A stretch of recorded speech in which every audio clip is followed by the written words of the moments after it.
Hello, this is Brian Scuttle of Sonic Cinema here with a TV quick take for a change. And I'm continuing what I did back in 2022 when I first started watching Stranger Things in its entirety. And we are now done with season 5, and I wanted to give my thoughts on that.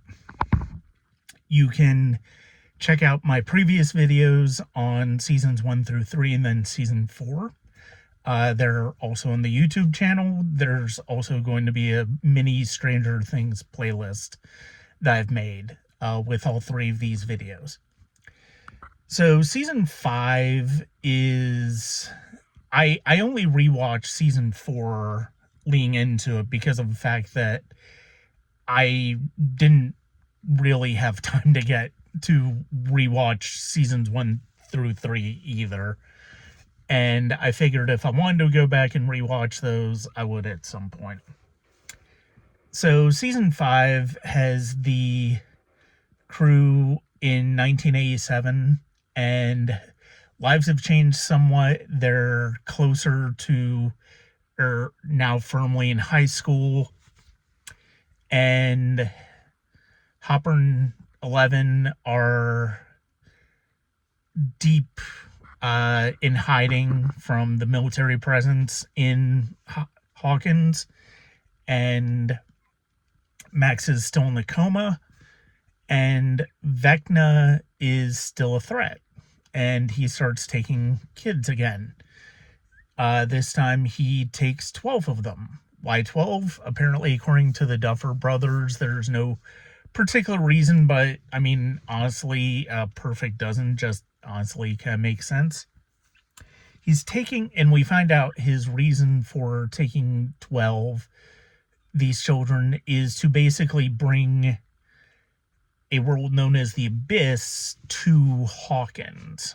And what we find out in this series, this season, is that the Upside Down, rather than being just an alternate supernatural reality of Hawkins, dimension in Hawkins, it's actually a wormhole that bridges Hawkins with the Abyss, which is Vecna's territory.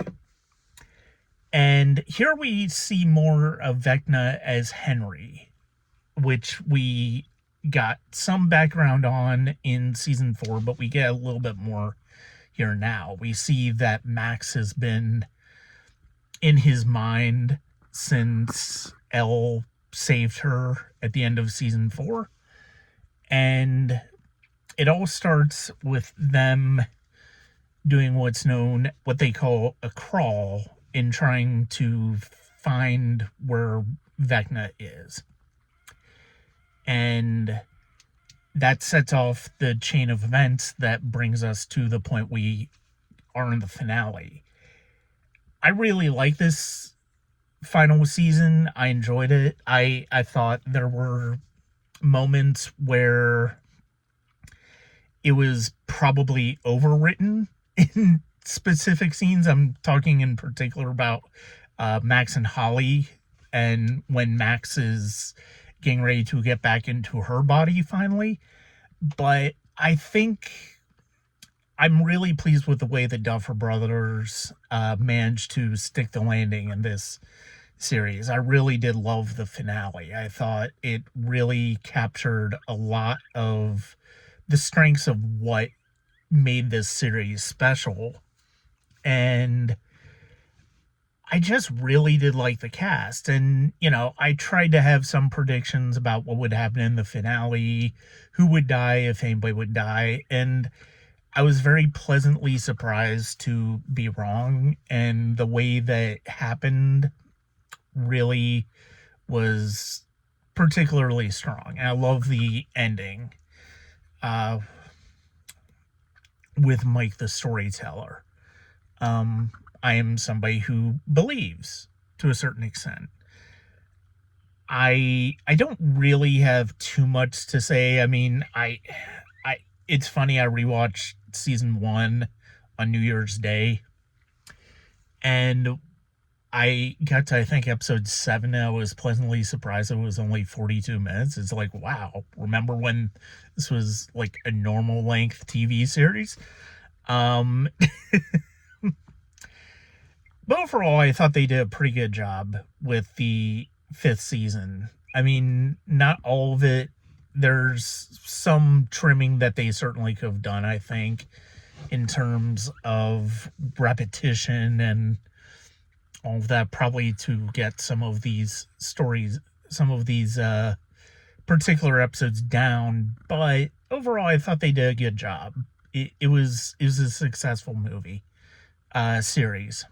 And although, I mean, the finale was basically a movie at 2 hours plus. And I mean, this is a series that I can see myself rewatching periodically, like going back to every once in a while if I feel like there's a particular episode that I want to rewatch, but I don't know that I would say it's one of my favorites. I do think the finale is one of the best I've seen, but I don't know if this series is one that's going to resonate with me the same way that Buffy and Angel uh and Firefly do. I enjoy it, but I don't know that I would say that I love it. I enjoyed it in the moment, and I think that's kind of where its appeal for me ends. But I still enjoyed it. Winona Ryder was amazing. The trajectory, that's part of the reason why I watched season 1, because of the fact that I wanted to be reminded where her character started to where she is in the finale. And it's a tremendous trajectory for her character, and she really should have an Emmy for this character, for this role. It's just a fantastic performance. The fact that she hasn't gotten nominated for it is baffling to me. But those are my thoughts on Stranger Things season 5. Thank you very much.